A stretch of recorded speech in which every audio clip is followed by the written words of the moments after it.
Focus on Headline. All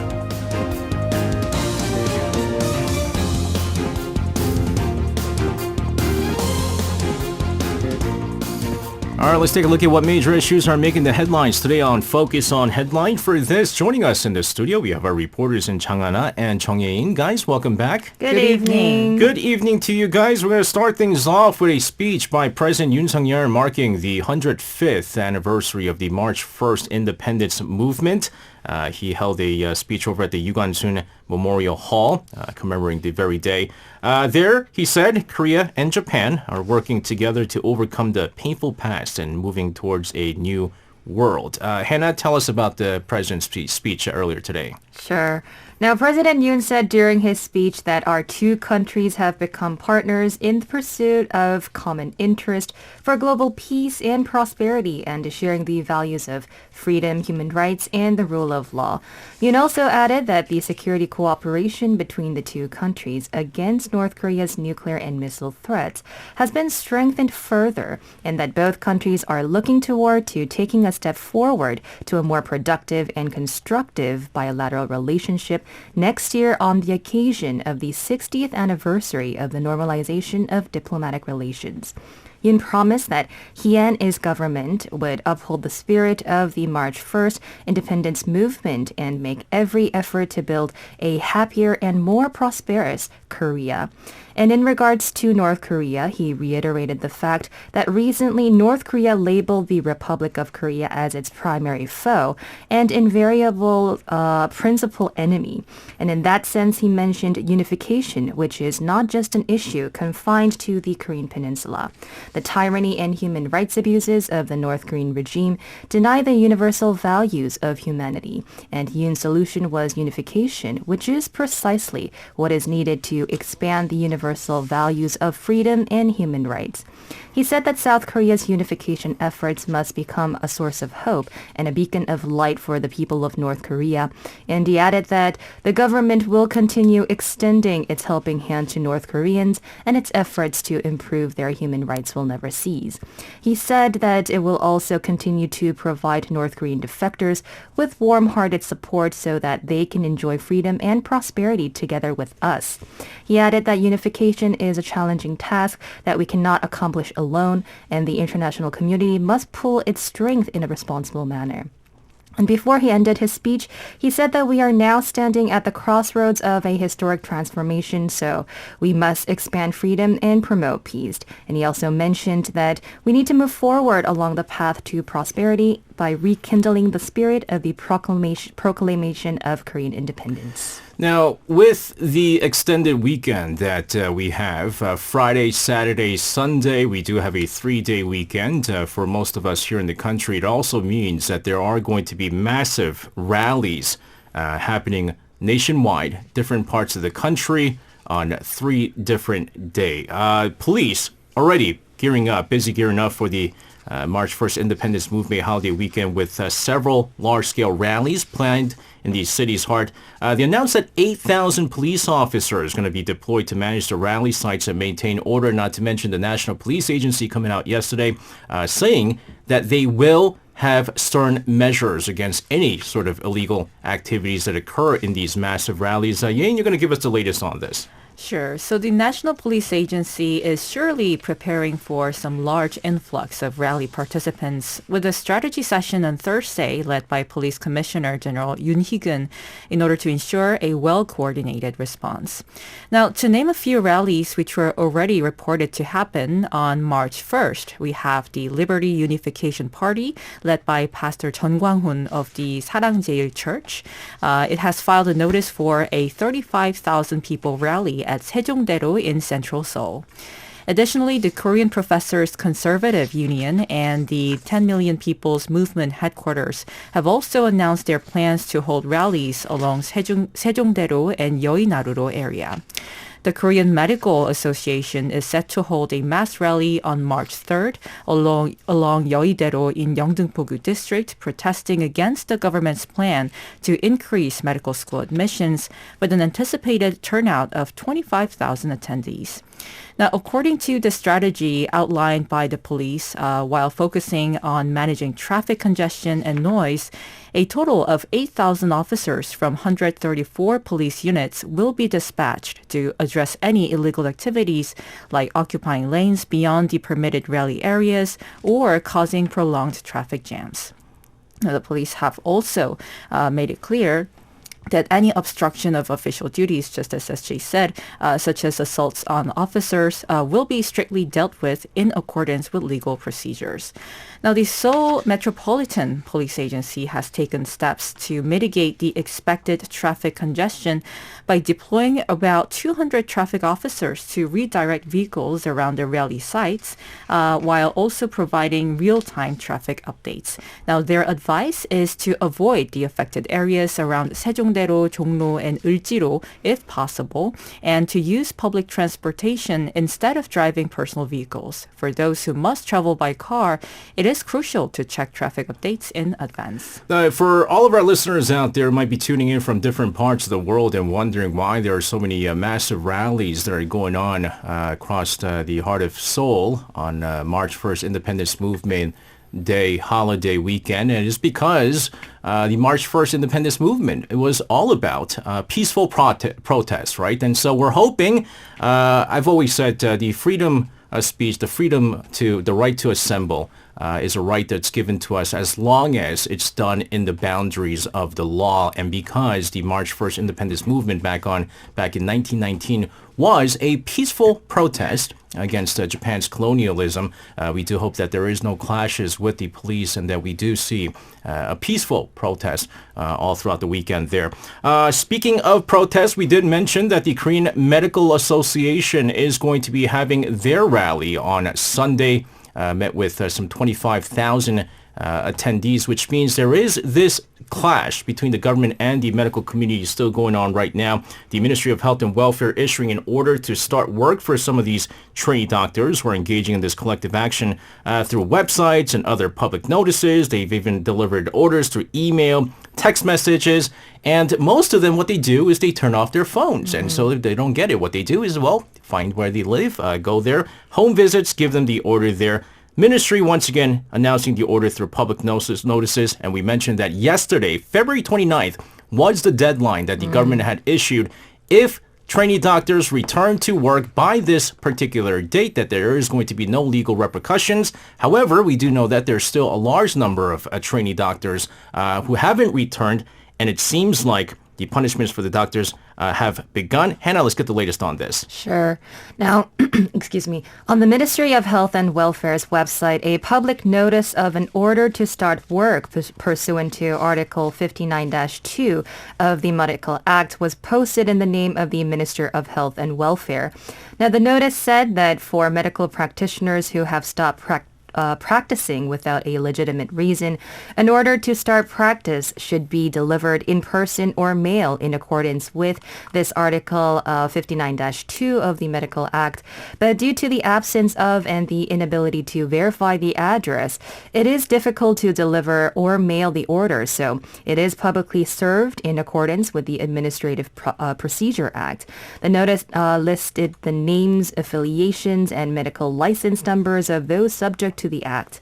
Now, the Ministry of Health and Welfare has been delivering the opening order by mail, text messages, and hospital training committees since February 16th and on the 28th, and the ministry personally delivered the order to people's homes. Along the way, however, there were a number of cases where people refused to answer the door, change their address or phone number, or otherwise just refused to comply with the order. And the order was published today, once again, to ensure the effectiveness of the service of the order, which means that administrative penalties such as license suspension or judicial proceedings such as prosecution are imminent. Now, administrative and legal penalties are expected to begin in earnest on March 4th after the holiday is over. And while the general rule is that public notices take effect 14 days after the date of publication, the Welfare Ministry stated in this notice that it will take effect on the day of publication as the Administrative Procedure Act allows for a different effective date in urgent cases. Again, because we are now on March 1st, well past now the February 29th deadline issued by the government, we are seeing more and more pressure from the government. From what I understand, we had a police raid being conducted against the officials of the Korean Medical Association who've been accused of violating the Medical Act. Now, this marks the first sort of real aggressive legal action following the mass resignation of the trainee doctors, which led to what's being coined as a medical crisis currently here in the nation. Yang, let's get the latest on this. Sure. So early this morning, the Seoul Metropolitan Police Agency's Public Crime Investigation Unit started executing search and seizure warrants against 5 current and former KMA officials. Now, the individuals under scrutiny right now include KMA's Emergency Committee Chairman Kim Tae-gu, former chairman of the KMA Roh Han-gyu, president of the Korean Pediatric Association Im Hyun-taek, and 2 others who have played significant roles in the organization. So it was said that the probe was in place on the association's Yongsan-gu, Yeongdeung-po-gu, and Chuncheon-si offices, as well as the individuals' respective residences. Now, this crackdown follows a formal complaint filed by the Ministry of Health and Welfare on the 27th of last month, which accused these officials of encouraging and legally supporting the collective action of trainee doctors, thereby disrupting the operations of their respective training hospitals. Now, the ministry views this as a violation of the Medical Act and an aiding and abetting of obstruction of business as defined by criminal law. This comes a few hours after the government set deadline for the striking doctors to return to work officially passed, which was yesterday when they warned that their license would suspend and legal proceedings for non-compliance would follow.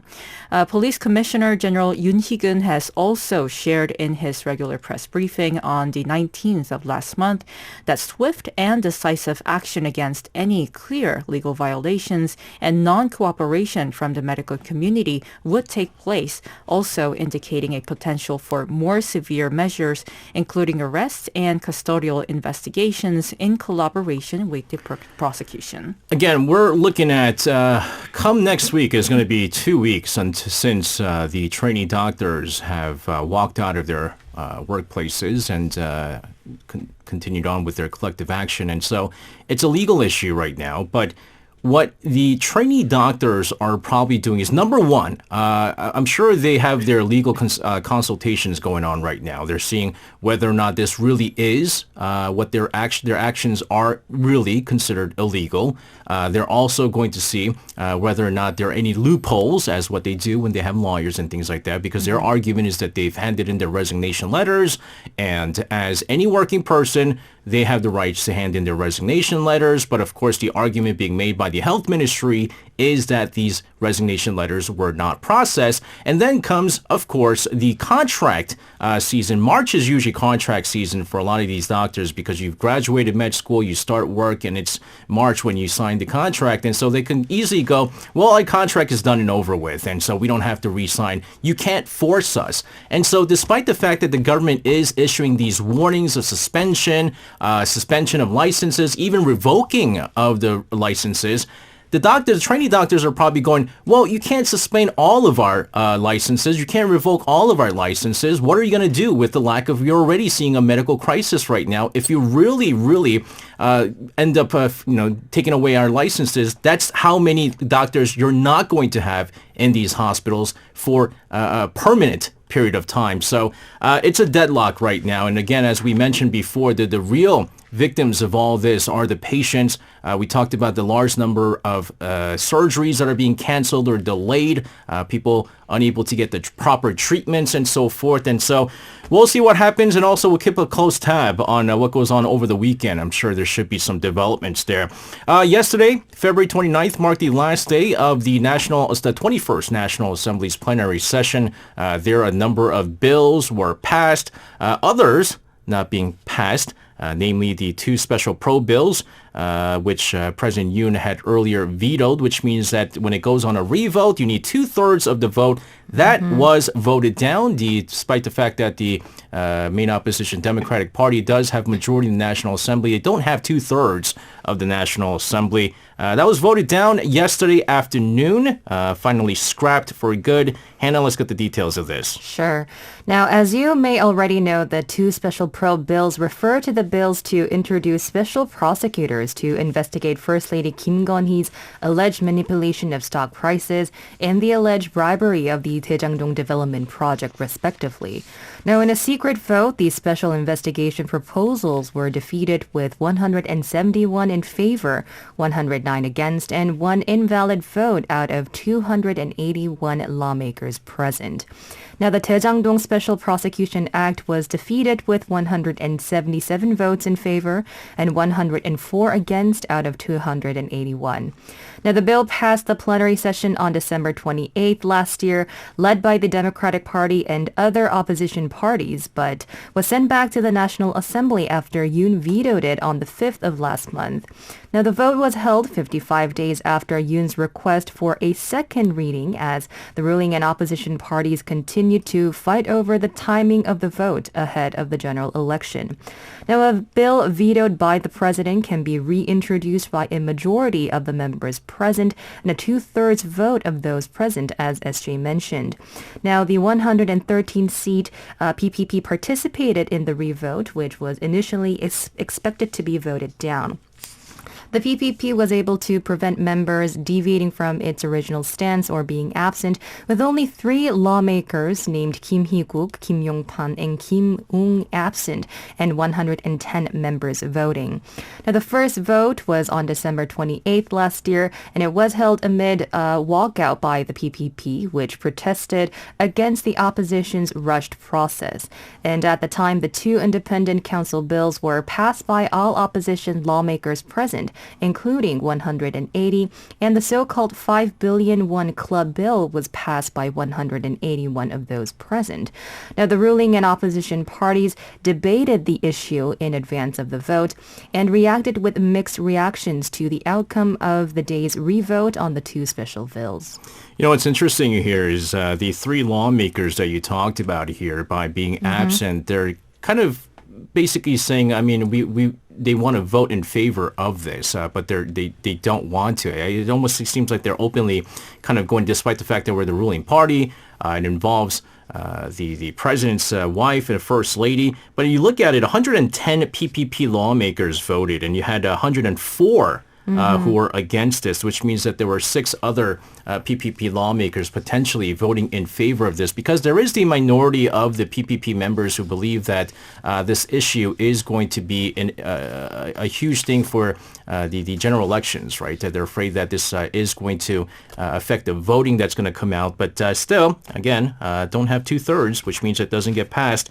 Let's talk about the International Labor Organization expressing concerns over Japan's lack of concrete action to resolve the historical issue of the so-called comfort women and the forced labor issue during its wartime. Called for urgent action for the remaining surviving victims. Jane, let's get the details of this. Sure. So in a report released on February 9th, the ILO's Committee of Experts highlighted that since 2018, the Japanese government has not taken any specific remedies for the victims of wartime sexual slavery and forced labor. With the number of survivors dwindling, of course, due to the passage of time, the ILO urged the Japanese government to act without further delay to meet the expectations of these elderly victims. Now, in response to this call for action, both the Federation of Korean Trade Unions and the Korean Confederation of Trade Unions held a joint memorial service in front of the Statue of Forced Laborers in Seoul this morning, commemorating the 105th anniversary of the March 1st independence movement. At this event, they shared the content of the ILO's report, echoing the organization's call for immediate measures. The ILO's Committee of Experts has stressed stressed the importance of the Japanese government making every effort to reconcile with the survivors, especially considering the severity and protraction of these cases. Now, the committee specifically pointed out that more attention should be given to those who rejected the so-called 2015 Comfort Women Agreement with the Japanese government. Now, for those who might not be too familiar with this ILO Committee of Experts, it is an international body that regularly evaluates member countries' compliance with international labor standards and advises improvements for any violations.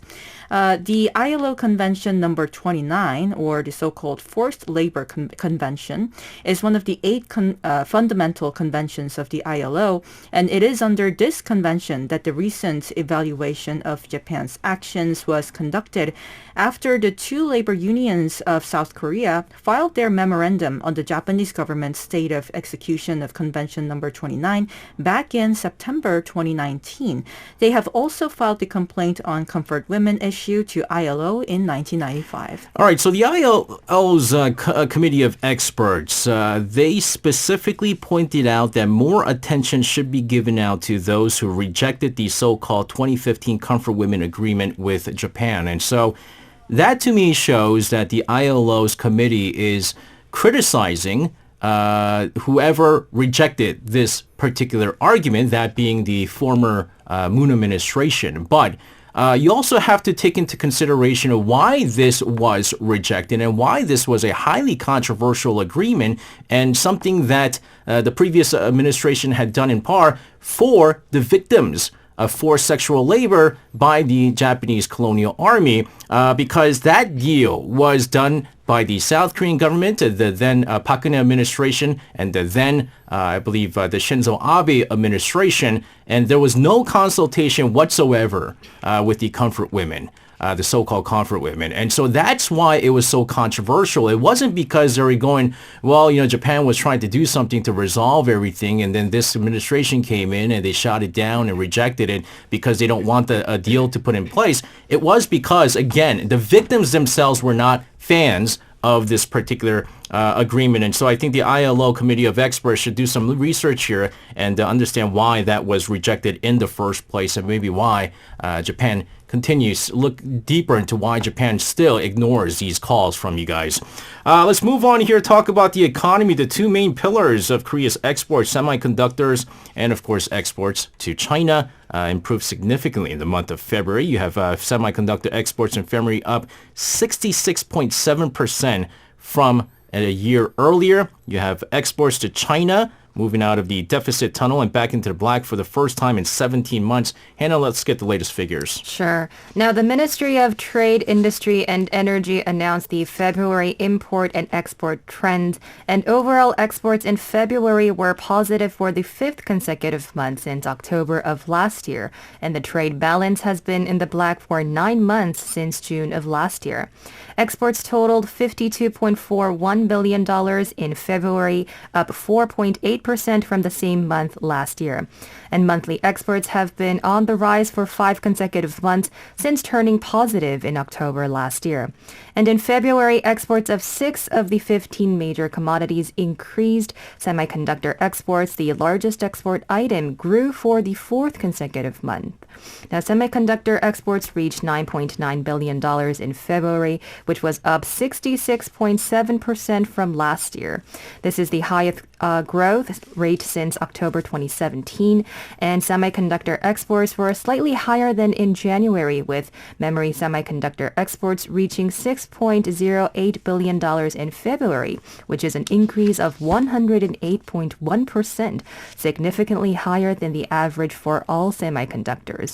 And the increase in semiconductor exports was driven by expanded investment in AI servers globally, increased mobile memory capacity, and the launch of new AI PCs. In addition, semiconductor exports to major markets such as China and the U.S. and ASEAN all increased, contributing to the semiconductor boom. And together, these markets accounted for 70% of semiconductor exports by region. Now, automobile exports, which had been a cushion against sluggish semiconductor exports last year, fell 7.8% from last year to $5.57 billion, and the ministry attributed the decline to a temporary drop due to the Lunar New Year holiday and production line maintenance at some companies. And by region, exports to China, which is our largest export market, moved into the black for the first time in 17 months, exiting a deficit tunnel that had existed since September 2022. And in February, the trade balance with China, which was $240 million in surplus.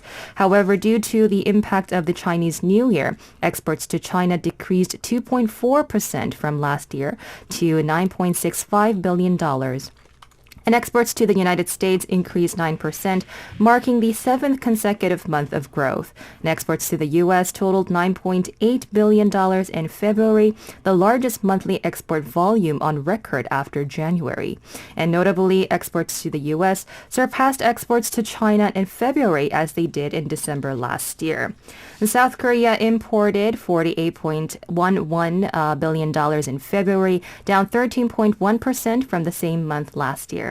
This resulted in a trade surplus of $4.29 billion in February, and the monthly trade balance has been in surplus for 9 consecutive months since June last year. Yeah, again, the striking number here is U.S. surpassing exports to China in February as they did in December, and you're saying that back in December was the first time in 20 years. That number was, China had that top spot for a really long time, but U.S.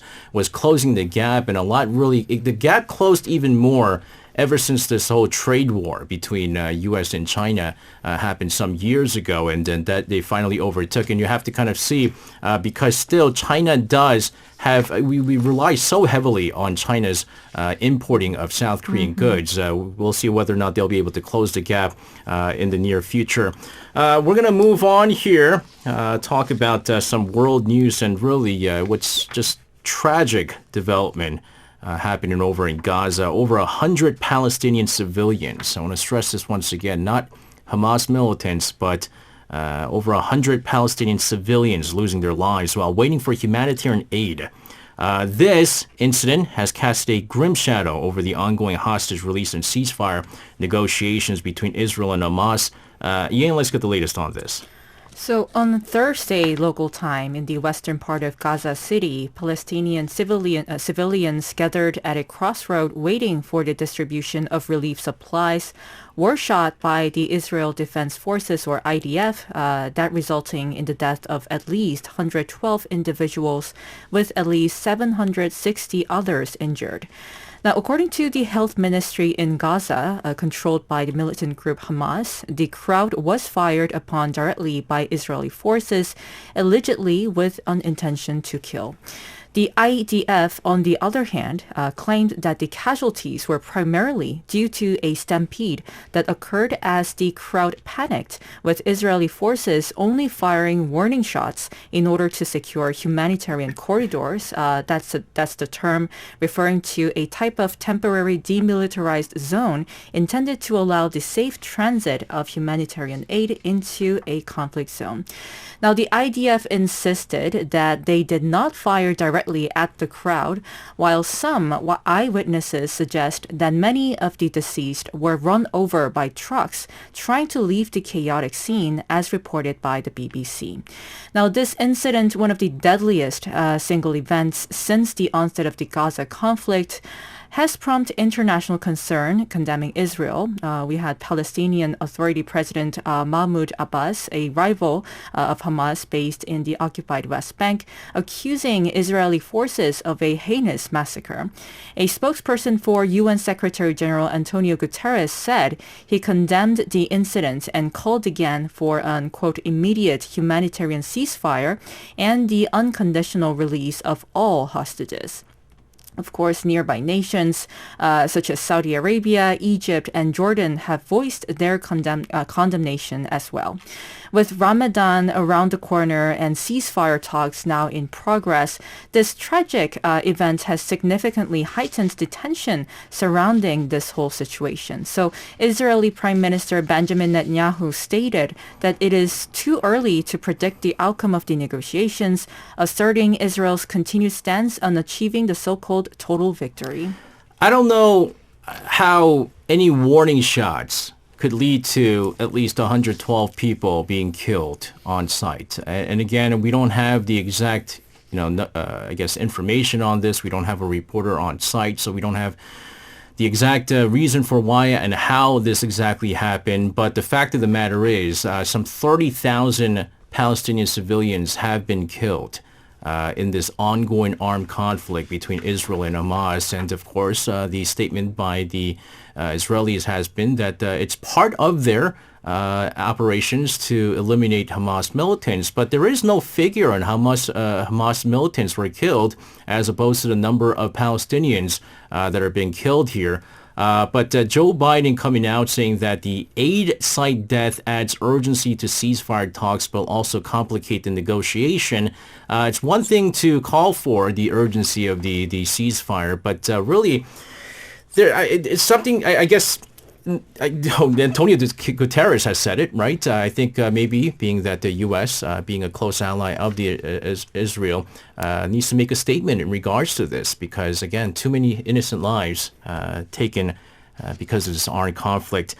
Let's talk about Russian President Vladimir Putin and his State of the Nation address on Thursday, local time.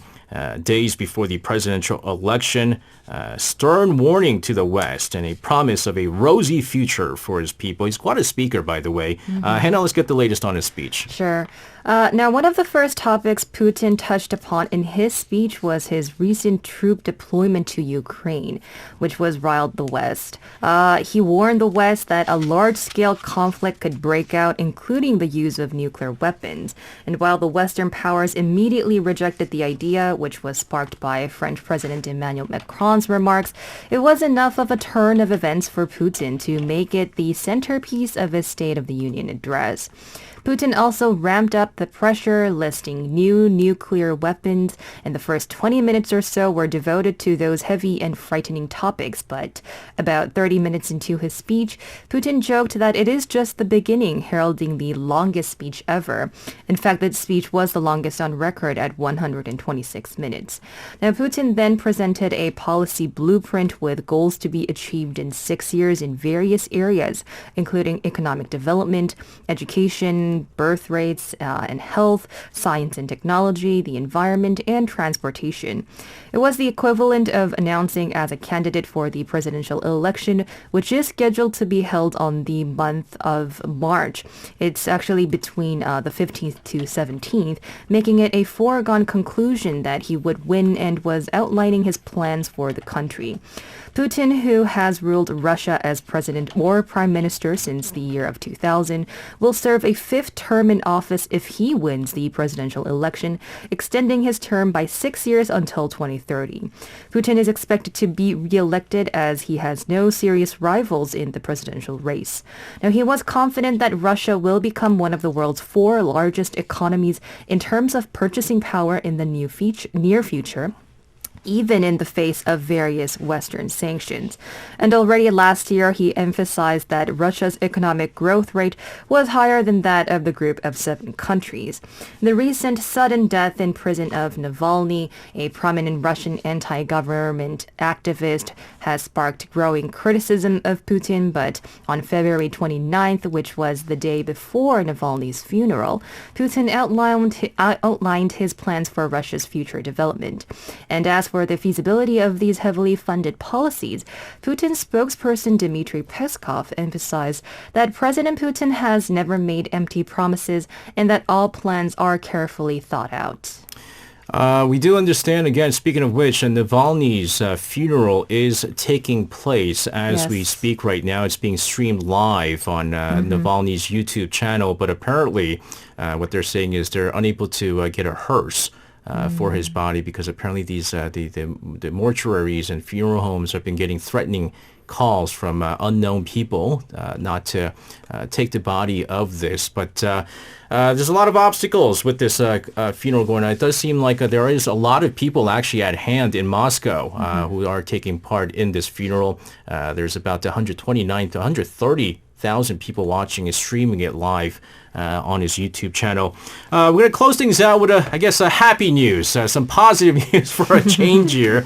South Korean writer Kang with I Do Not Bid Farewell was honored with the 7th Emile Guimet Asian Literature Prize in France on Thursday local time. This marking another significant achievement for the famed author. Yang, let's get more on this. Sure. So this Emile Guimet Prize, named after the founder of the Guimet National Museum of Asian Arts in France, celebrates outstanding works of contemporary Asian literature published in French every year.